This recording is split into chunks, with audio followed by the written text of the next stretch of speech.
This week, finding a story Would you like to do?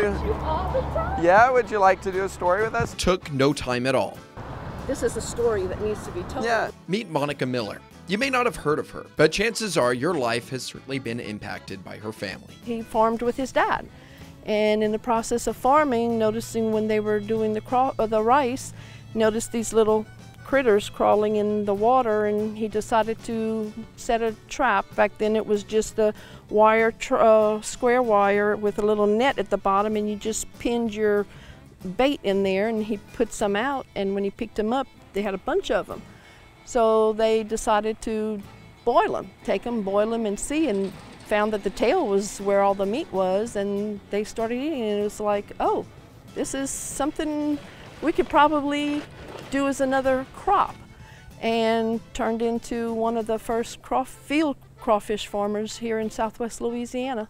Monica's father, whose parents were German immigrants, became one of the very first crawfish farmers after returning to Roberts Cove after serving time in the Navy.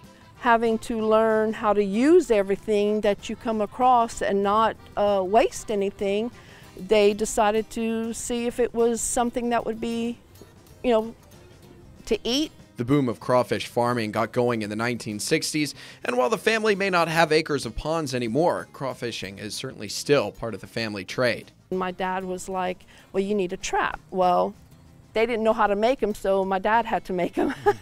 And that's how my dad did with doing the traps and started selling traps.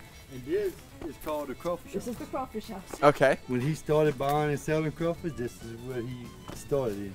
And this was the wash area. Yeah. Wash house for the old home, and he extended it, made it into Wow. buying and selling crawfish. It's not in the best of shape, but it makes it do. Gets the job done. After their father passed away 15 years ago, the space where he built his traps sat empty. He's the one who got me started, and it was hard to get back into it. And one day, one of my friends came up to me. He said, "You got to move on."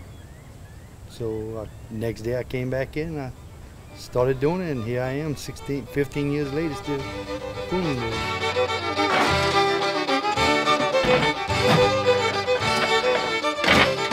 From slicing the wire to bolting on the tops. I better do it by hand. This process is called funneling.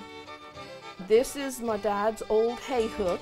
And getting the entrance just right to bring the crawfish in. The work on the trap stays pretty constant, even on the days that Monica may not feel like working. Oh, I just don't want to be here. I think about it, and I feel like my dad's on my shoulder telling me, you're carrying on the family legacy. So chances are you've seen the tops of their traps driving along any of the roads around Acadia Parish.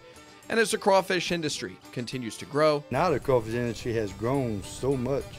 From the time my dad passed away, if he would see it today, he wouldn't believe it.